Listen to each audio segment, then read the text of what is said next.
Anatoly, again, thank you for participating, and nice to meet you. We didn't have the chance to be formally introduced.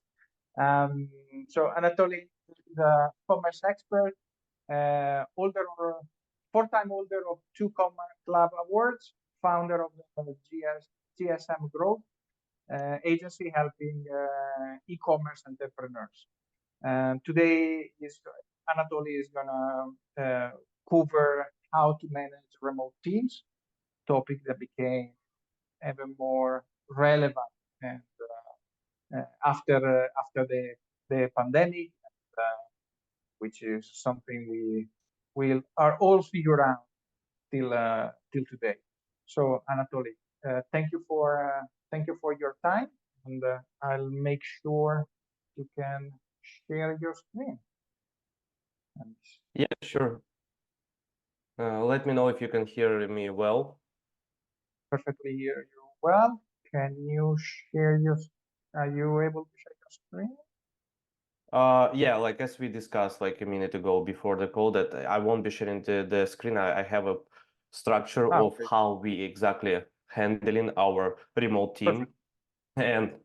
And so first of all, welcome everyone for this particular conference. And definitely if you're here, you are trying to be smarter every single day more than you have been yesterday. And this is definitely supposed to be a right room for you. And on my subject from my end will be how to handle the remote team and making sure that retention there is low and the high talents are staying with you for longer. This is actually what is happening with me. So short background, I'm in e-commerce business. We have advertising agency, which has existed already over 4 years. And we are right now 34 team members. Our maximum rate of the members was 44. It was 1.5 years ago, but we realized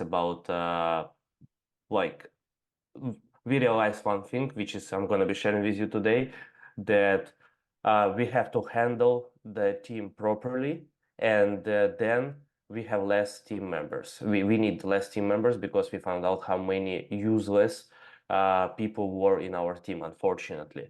And after we realized that, we adapted and changed our structure. And from now on, we were like over a year, 31 team member, and right now 34. So recently we start hiring for media buying more. And guess what? We made double revenue for our clients with the less people. So just by building the structure which we built, helped us a lot optimize our agency, optimize our workspace, and control the team members and motivate them for more. So I'm going to be step by step explaining to you what exactly working for us on the remote team. And please make sure that you'll make a notes and you feel free to ask questions after I finish it, because like definitely if you are agency owner or any other company which has a remote team, ask me questions about that, because we have a lot of great stuff which is working for us for 4 years, and our retention of the team members less than 3% a year. So like it's super low, and all the team motivated to work, all the team is actually high skilled, and this is what I'm going to be speaking about. The first thing is what will hold your team with you for longer is the culture. And culture, and as well, very important is the leadership skills from your end. If you're a good leader, they will follow you. If you're a bad leader, you need to find out a good leader who's gonna be taking care of the team, and they follow him. If you're just visionary person, for example, me, I'm a CEO of the agency, I'm the founder, and at the same time, like I'm a visionary person. So I always look into the future, what's gonna be next in a couple of years. And the most important here, I'm sharing with my team all the time where are we going. It's a good stuff, but it doesn't help you to handle the team in the right way. If you're going to be speaking all the time about your vision, where you're going, your team won't be appreciated, and you won't have any kind of strong feelings on the remote side that people want to stay with you. But when I changed that approach 2.5 years ago to, hey guys, may I ask you, where are you want to go? What's your opinion about my vision and our journey, where we're going? What exactly important for you? And guess what?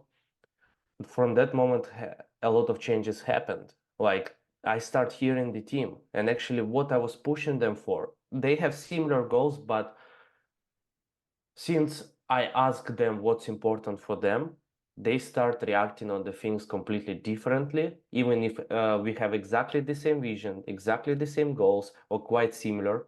But I start asking them, what's important for you, where you want to be in a couple of years.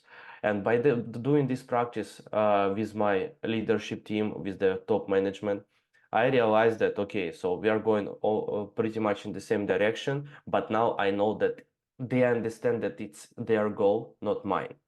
And I'm repeating that time to time, every quarter, even every like months, every 1.5 months, quite often, like if anything changed.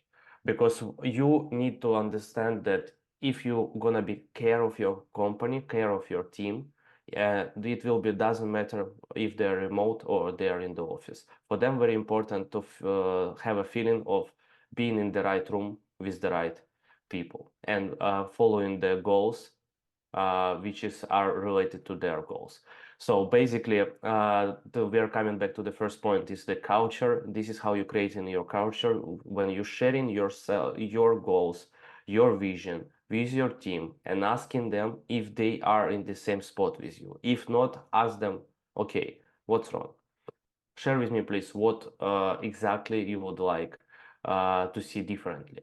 So according to the answers, you just correct your vision in the way how they want to hear that.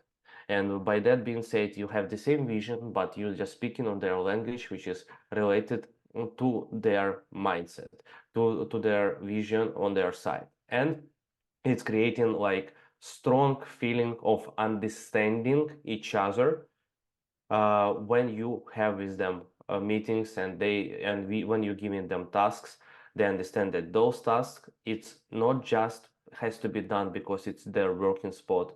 It's just tasks to bring which is going to be done and bring them closer to their goals. So that's about the culture. In our culture, like we have very important quote that we can manage whatever it takes, whatever has happened, we can manage. And this is, I believe, what was super strong quote created during the journey, because we had so many pitfalls. Especially, I never created any team before, I never managed team before, and especially team on remote. And we suddenly, from in 2020, from 2 team members jump into 12, after that into 19, and after that, like, we were over 30 team members, and like by 2022 we were 44. So like and we were just learning on the go. And that's the thing, when I start understanding the practical stuff, that like building the culture and sharing with them your vision and asking them if they agree with that and what they would like to adjust. That was the big game changer in terms of retention of the team. We were having team members in sales, team members in media buying who were coming and leaving. But from that moment, when we start speaking about what's important for my team, we start building stronger relationships. And like the strongest people who were at the beginning became a team leaders. And from that moment, already for over 3 years, all the team leaders staying with me and helping me just build a strong culture with anyone who is coming new. And how to do that? Yes, so vision is important, but as well you have to find out by asking them questions, their why. So when you ask their questions, you're correcting your visions according to make things more understandable for them. But as well, make sure that you're asking why they are doing it, why they are in this industry, what's important for them. If they have a family, like, find out what's the real why of working with you in your company and in this particular industry. And when you will get each of the team members why, you will understand how to speak to him personally and how to drive him more to motivate him more, and how to drive him into the right direction. Especially the sales team. Sales team, I was coaching and training by myself from the beginning. And like usually sales team, it's like the most supposed to be the most like weakest part of retention in the company, where they supposed to be changed quite often if they're not delivering. In our end, we had 15 sales team members 2.5 years ago, and right now we are only 5. 1 sales manager and 4 sales reps. By speaking to them on daily basis, I became closer than their parents, than their spouse. Because like with the manager, for example, I'm speaking every second or every single day on the phone, even Sundays. What's our goal? Where are we going? What's going on in the department? How we can achieve? What about micromanagement? And here is the point where we are speak about all that stuff daily basis. You just repeating yourself, and it sounds like crazy, like you repeat yourself again and again. But the thing is, you need to speak to your team and remind them the core values, remind them the vision, remind them the plan, how to achieve the goals. And because I notice when you are not missing the days and you stop speaking to the team who are working on remote, who are not seeing you on daily, who are most of the time with you on the phone, you losing their attention. You losing like they are losing their attention, and they are losing their understanding of the things where they are going. It's a human being, because there is a lot of distraction on remote. Yes, if you're working from home, you're understanding that, okay, like I have a fridge next to me, I have a Sony PlayStation next to me, I have a spouse next to me. Like I have a lot of distractions which is I can do instead of work. But when you always reminding them about where they're going and how they can achieve that and what steps need to be taken, they are focusing on work so hard that nothing else is really important for them. And in this case, like everyone has smooth lifestyle, everyone has smooth workflow, but they know why they are doing that. And by the lifestyle and the workflow, it's another point, flexibility. On remote, you create for your team flexibility. And this is another thing which is I'm reminding them all the time and coaching them on building the flexible lifestyle to themselves. This is, I believe, the strongest thing which is keeping our team on remote with almost with no retention, because we don't have 8-hour schedule, 9-hour schedule, like 80 hours a week, nothing like that. We have simply, like I have a team. I'm basically from Ukraine. I'm in US right now, but living in Portugal, so like traveling a lot for networking, for events. And my team mostly in Europe. Ukraine, Serbia, Spain, Argentina, and all the team members are there. They have different time zone with US, and our clients US, Australia, Canada, 80% US. And basically, sometimes they're working 2 a.m., sometimes they're working 1 a.m., sometimes even some of them awake 4 a.m. Some media buyers on the scaling phase, they could be awake at night. But you know what? During the day, they are working as well, but from another side, during the day, they're as well handling their life how they wish. They can go to the cinema, they can go shopping, they can do dating, they can do whatever they want. The most important, each of them has their KPIs, they have their tasks for the day, and very important, task has to be done. This is what we learned it for ourselves. Like if person is like from A to Z, 8 hours has to sit next to the laptop and being always online during these 8 hours, it will be exactly those 8 hours, and that's all. And they will be hating everything, because again, next to them, they have a lot of distractions and they need to be focused only here. And when you're giving them flexibility, they are going to be only here because they have a goal, they have vision, they have why, and all those distractions would be not care for them, because now it's their decision to focus on what has to be done. And they know that anytime they can stand up and go and do whatever they need in their personal life, just because we allow them. And we know that, okay, 2 p.m. he is working 5 p.m., he is somewhere, 7 p.m., he is back and doing again work. And all this kind of flexibility allows them to travel. Like I have sales guys who are like my sales manager. He was 7 months in Thailand. He coming back to Sweden.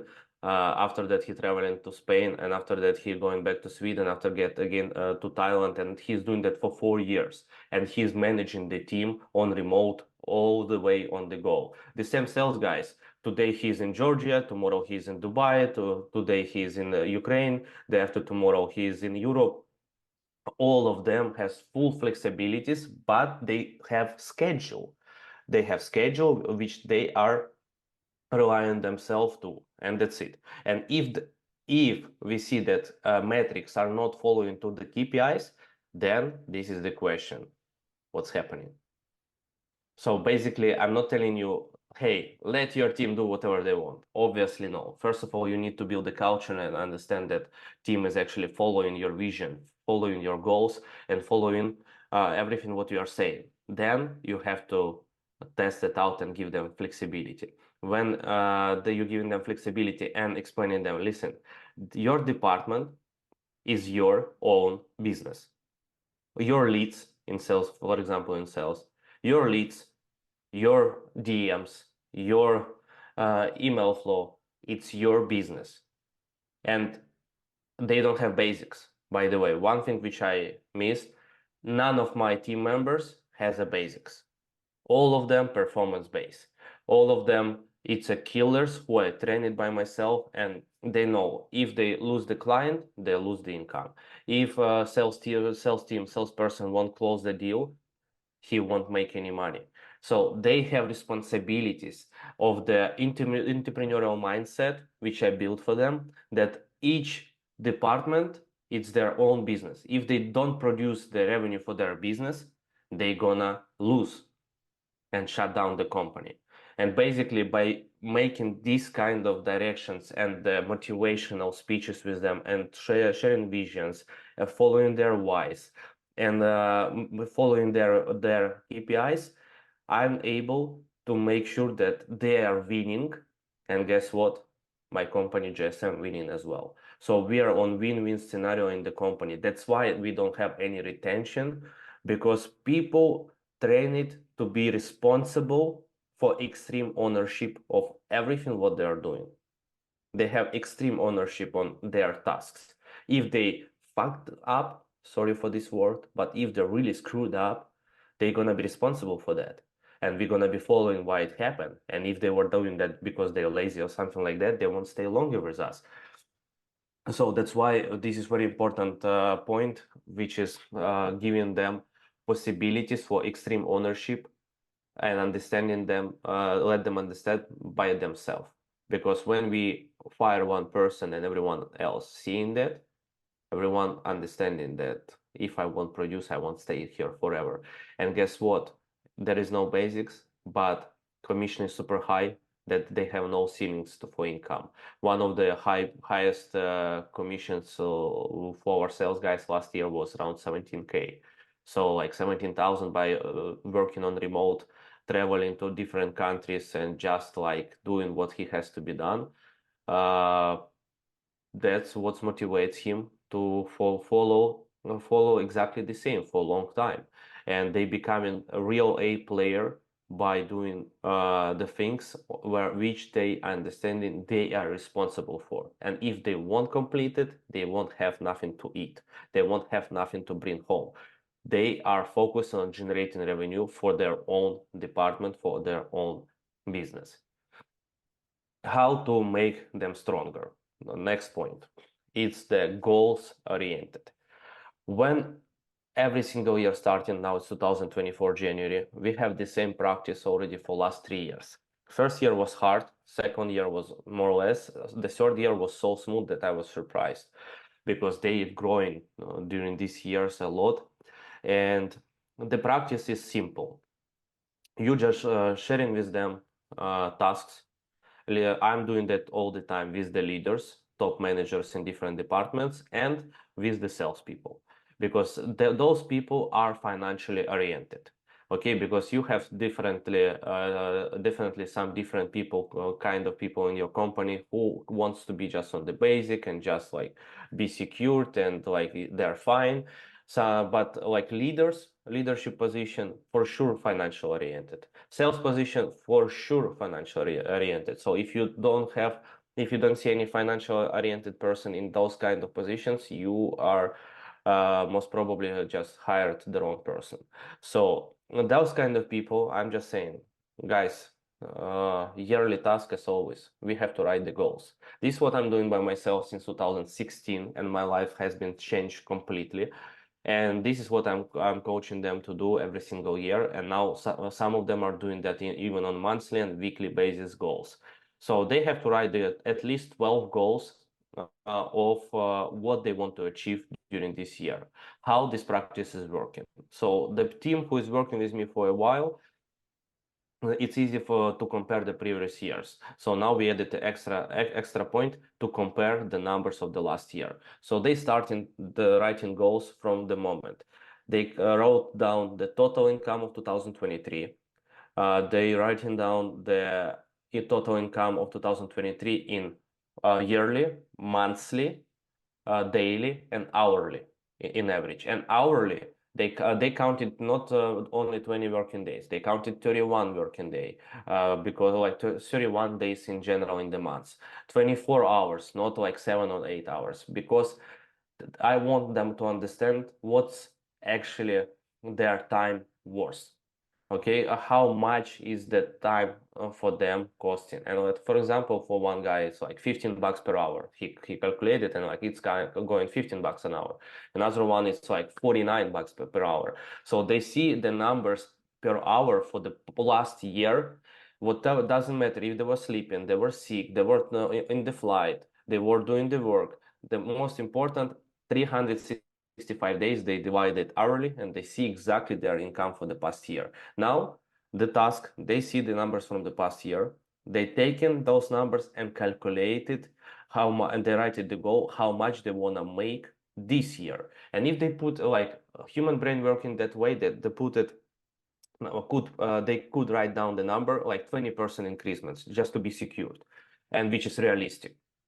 I will never accept that. I always sending them message back, hey, I'm not accepting, write it down again. And by the way, they doing that everything by hand and pen.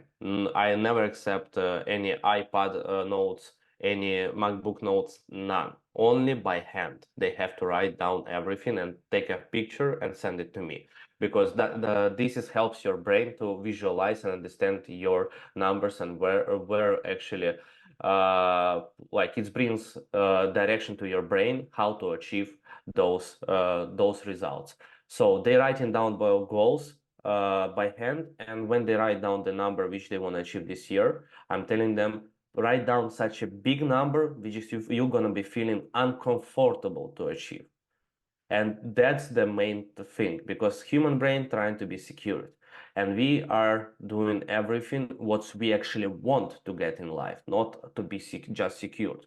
And like for example, one of the guys, he made 80,000 last year, and he put it for himself 170,000 this year. Why? Because like it's double, but you know what, he started and first year he made only 30K. It's harder to achieve the year by year double numbers, but if you know the exact vision how to do that, you able to. So he wrote it down 170, he divided by months, by weeks, by hour, by months, by day, by hours. Now he see the difference between 2023 and 2024, where he want to be, and he started writing down the plan of action, what exactly he has to done to achieve those numbers. So he knows already background. Okay, here's 2023. I closed such many deals. I done such many things. If they're managers, my team, I'm managing 3 team members. I'm managing those team members who are managing like 5-10 clients each. And like now I know breakdown why I made so much. So what do I need to do in my department to grow my income? Okay, I have to hire a couple of more people. Okay, I have to handle a couple of more clients. I have to close a couple of more deals every single month. And they just like recalculating, and now they clearly understanding their numbers, where they have to go to achieve their goals. And it's every single year giving us advantage at the beginning of the year because they goal oriented, they know where they're going, and they just following that kind of the numbers metrics to achieve. And obviously, you cannot just instantly start doubling the deals flow or performance base for your clients, but to get double income. Yes, but you understanding today I will do 20% extra. In a month, it's going to be already 60% extra. By end of the year, I'm going to be exactly on those numbers, which is would help me to achieve maybe not 170, but he put himself as 170, most probably he will achieve 140. But if he would put to himself 100K, he would achieve most probably lower than 100. But when you put yourself the highest numbers, you could do not achieve that by end of the year, but you achieve much more than was your initial goal. You know what I mean? You're gonna be pushing forward yourself harder, and this is what's working for the team quite a lot.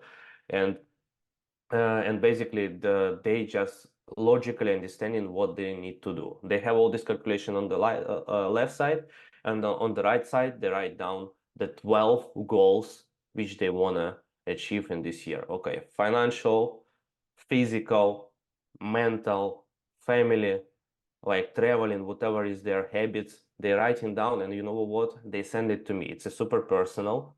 And I really don't put in attention on the personal stuff. For me, very important because what it's their thing, you know. But for me, very important that they're honest with themselves. I'm keeping them accountable by putting them in the position where they feel themselves uncomfortable sharing their personal stuff with me. It's not on the meetings, it's just between me and each team member, and I'm checking and I'm just saying what's wrong or what's right. When I confirm that everything is right, I just giving them steps to action, how they can achieve. So analyzing and understanding what I can say, what could be great to do right now, today, to become closer to their goals. And they like put the setup in the brain and just following what I said and finding out solutions how to achieve that. How to open a new department, how to hire a couple more people, how to create the better package, which is going to be more expensive and more valuable. They are brainstorming by themselves because it's their goals and they want to achieve. And I just like build the team of the A players who are always goals oriented all the time. The same we similar doing with media buying. They are not writing goals, but they know where they want to be, they know the vision, and they know their why. So again, that's allowed, and we give them flexibility, and that's allowed them to work on their stuff in the way how they want to. One of the another things which is very important to understand is you have to really care about your team. Okay, this is one of the important things which is I just start I care from day one about them, but I start showing that well and with extra touches from the past year. For example, if so you're hiring someone, don't be lazy, just record a short video welcoming your new team member who doesn't know you, who doesn't know culture of your team, culture of your company. Just record the short video where you are welcoming him on the board and explain him what he will get from working with you. We spending over multiple six figures a year, $200,000 to $300,000 a year company spending on education of the team members. So I'm basically want to create the highest skills team with the lowest retention. And instead of learning everything by myself only, I'm just finding out the right trainings and sending training for media buying, sending training to the sales department, masterminds and everything. And we spending really significant amount every single year. And this is another thing which is let them appreciate and stay in the company. And when new team member is coming, you just explaining what it's actually about to happen to them. They're going to be growing, they're going to be improving their skills. The income will be growing according to their performance. And I'm just recording 1 minute video just roughly going through the plan of action and welcoming them, and like the person always feeling appreciated and always feeling blessed to be in the company. One another thing which is just started implementing recently, when the new team member is coming on the final interview, find out what's the $20 item in their life which they're buying almost on daily basis, or just loves a lot, which they cannot live without. Like maybe it's kind of package of donuts. So usually people instantly speaking about the food. It's donuts, it's pepperoni pizza, whatever. But I'm asking, okay, but maybe you, like, one of the girls loves dolls. She actually collecting dolls, and they're like quite cheap. And she like, yeah, this is like my habit. She showed the wall. She has a lot of dolls at home. We're like, wow, nice. So find out what's their small behaviors, what's they like a lot, and just like let it go. They answer to you, and believe me, they forget immediately. But when you will onboard them on the team, on the company, send them through DHL or something else what they love a lot. Just send them. It will cost you $20, let's say $30. But send them, and when they join the team, in next day they will receive something next to their door, and they would be amazed. Like, for example, one guy, he's from Pakistan, he's our video editor, and a new person, he joined it two months ago, and he was blessed that he said, I never ever received anything from United States in my life, and he received sweet chocolates, champagne. It was just a Christmas welcome gift, because like he just joined it on the Christmas time. Yeah, it was like beginning of December, so we sent him just a nice gift, because we didn't know what exactly he wants, and he was so shocked that, like, new person who cares in Pakistan, who would be taking care of him that well. And we just send it, and like, hey man, like, we really appreciate you. Welcome to the team again. Like, we're looking forward to make the incredible results together. The person is on fire. He's doing incredible editings right now for the company. And another thing which is like not less important and more tough, that you have to fire fast. That's what I learned for myself quite hard, by allowed a couple of people staying for quite long in the company, because they're awesome dudes. They call dudes like, he's great. Like, why would I fire? No, he's good. But after that, we hired CFO, and he built for us the metrics of the all the numbers and all the real numbers of what's exactly that employer cost us and how much he's delivering. So we created all together the metrics, which are giving us possibilities to see all the numbers and place the KPIs. In the next 3 months, we found out that our A players actually bad, and we were 44 team members, and we like fire 13 team members, and few of them were close to me. And I was thinking they're awesome. It's just like sometimes months is bad, sometimes something else is bad. But actually, we were losing money every single month with them, because they were just comfortable that they're awesome dudes. And like you have to fire fast. This I learned in the hard way. But if you provide into your team the best and flexibilities and possibility to make the high income, especially if they are traveling around the world while they are managing your company, you have to give seriously hard time for people who doesn't follow the KPIs. KPIs are very important. I don't know how we were living first 2 years without KPIs. Yeah, but that's like main things. I just see that I'm short of time, so I decided to leave some time spot if there is going to be any questions, because I can speak about that for hours. There is a lot of small things which could be added, which makes things as well strong about the team building. But I just would like to hear, maybe there is some questions.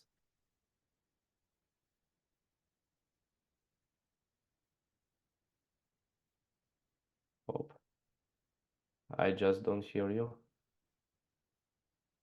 I don't hear you. Apologies.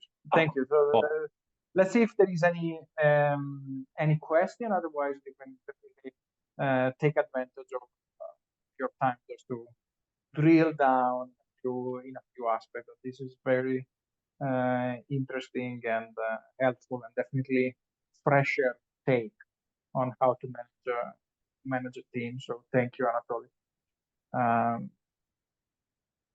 As we wait, if there is any question, I would like to ask one, and this is if in order to maintain company culture, in order to keep the team together,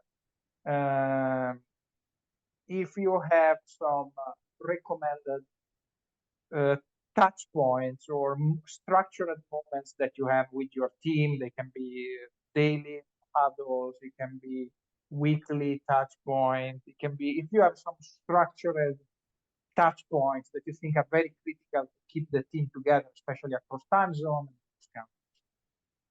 Yeah, that's a good question. First of all, you can hear me well. I just removed the Perfect. headphone. Yes. Yeah.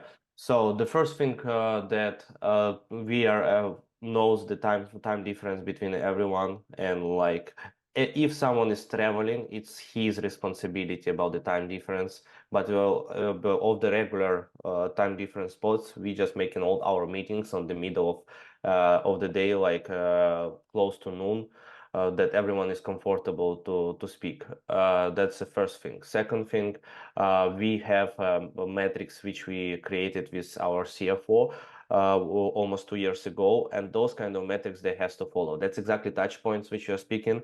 Before we were like just manually asking to fill up some reports, and it was fine, and we delivering results for our clients. But results, like I start seeing that they start fluctuating a lot, and the clients retention, clients churn rate increased, and we decided to do something with that. And this is where like our CFO brought to us the full matrix of the numbers, like by metrics, which is media buyers are actually delivering, salespeople are actually delivering, all the department actually what they are doing, how many hours they're spending, and so on. And like these touch points, like helping us. Okay, I see that the media buyer, let's say, for example, Nick, he is just going below his KPIs for last couple of days or for last week. I'm just instantly taking the phone and I'm sending audio message to his team leader, like, hey man, Alex, what's happening with Nick? Like, I see that drop downs are there, like with no reason, like what's happened? And he like, oh yeah, he has family problems, blah, blah, blah. Like, okay. Before they would tell me, oh, I need to double check. That was before. And now, because they seen that on daily basis as well, they instantly reaching out to person, what's happening, why it's happening. Like, man, like, oh, I'm fine, I'm fine. No, no, no, no, no, no. We see that you're not fine. What exactly is happening? Oh, I just fight with my spouse and I was sleeping in the hotel for like last night. Yeah, so tell us. Like, we don't mind, we understand. So we will put less expectations of him for reason, and the team leader will be handling the stuff which will be not affecting clients' results. That clients' results will be staying the same. But at least like that's the thing. We always saying to ourselves, to each other, like, listen, everything what we have in here, it's on the respect and honestly. If you're not honest with us, you're not good fit. And this is like we were learning it a lot on the hard way, but now it's super straight. Like people sometimes feeling uncomfortable to say, but we instantly finding out the reason. Or just, yeah, like I tested out this, and this, and like nothing doesn't work. We just check the accounts and everything. Yeah, it's true. He just tested, it just didn't work. It just like bad days. It's fine. But when we see that someone is like 1 month go down and we know reasons for that, okay. But after that, the second month not recovering, going the same or even worse, the 3 months criteria, it's more than enough where we like saying, hey man, that's not gonna work. On the third month, we had example last year, we were thinking to fire one person.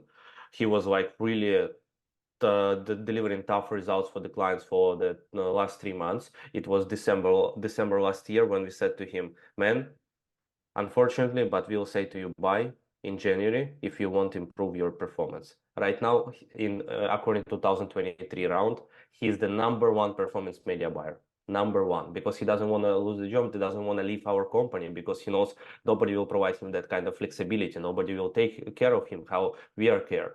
And he delivered the highest revenue base with the good ROI for our clients to compare to whole media buying department. For me, it was incredible example for the last year that I said to my guys, if you remember in 2022, we were about to fire him. We were about to fire him. And like by following the metrics and seeing where is they are not achieving KPIs according to our basic setup. Everyone has access, by the way, to their metrics. Everyone can actually check in daily. That's as well what's bring motivation higher, that they can see their numbers. Sometimes they're so responsible that they see their numbers is going down, and my leader texting to me, I know numbers is going down, but no worries, like Dimitri just texted to me that he is doing whatever it takes just to overtake it. And in a few days we see when the metrics go up. So like they responsible when they see metrics every single day in front of them, their side. It's not just for the leaders, it's for everyone. Everyone has their own metrics in front of them and KPIs which is need to be achieved. They're on daily basis, starting day with understanding where they need to go, what's missing. And that's actually a really powerful thing, which is like as a touch points to control the daily, weekly, the team members. You muted again. Sorry, thank you. Thank you for sharing. Thank you for sharing that, and the matrix and KPI and daily tracking really resonates with me. So it's that's very good seeing and actually an application of that. I don't see any question. If you have something that you want to remark before we wrap it up, feel free. And in any case, I mean, thank you for everything that you share. Anything that you would like to share before we wrap it up? Yeah, sure. Look, when you are making things on the remote, make sure that you are out of your, like, not even of like when you are building the team, and especially on remote, you need to make sure that you're out of the routines of working with the clients as a CEO, as a founder.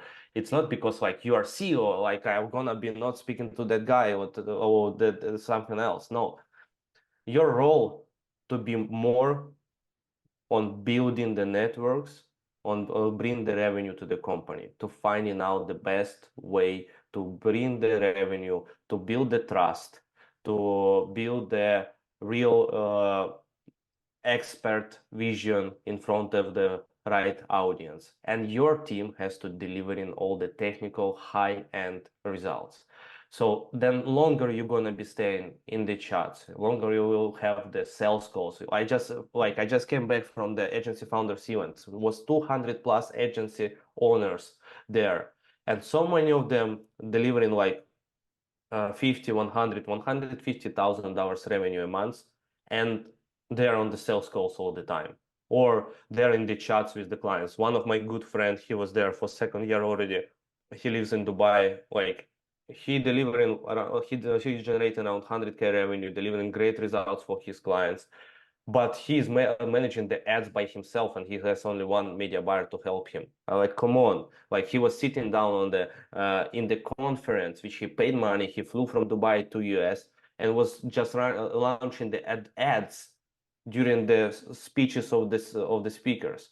Like you have to get out of the operations as fast as possible, because you are actually supposed to be the dumbest person in your company. I'm speaking that on the right way. I'm saying that in the right way in terms of it doesn't mean that you are dumb. It means you're supposed to hire and grow in people who are going to be much, much smarter than you in application of the needed tasks, and make those tasks much better than you would never ever be able to achieve. So if you're doing great sales, so find out salesperson who's going to be better than you, or you will grow him, you will coach him to become better. If you're a great media buyer, find out media buyer who will match your criteria, and just coach him and make him real killer, that you won't be like able just to follow like what he's doing. Like that's the way how you become the dumbest person in the room with your teammates, and but nobody can beat you as a CEO, because you are everywhere. You are the revenue driven person. You are strategist. person, and all the other people, they just knows their workflow, work duties much better than you could. And that's why then faster you're gonna be do that, then faster you will grow, then easier you'll grow, and less mistakes you'll make. Thank you very much for sharing this, Anatoly. And thank you everybody for participating, and have a great rest of the day. Thank you. Thank you, Francesco. I appreciate it. Have a good day. Bye bye.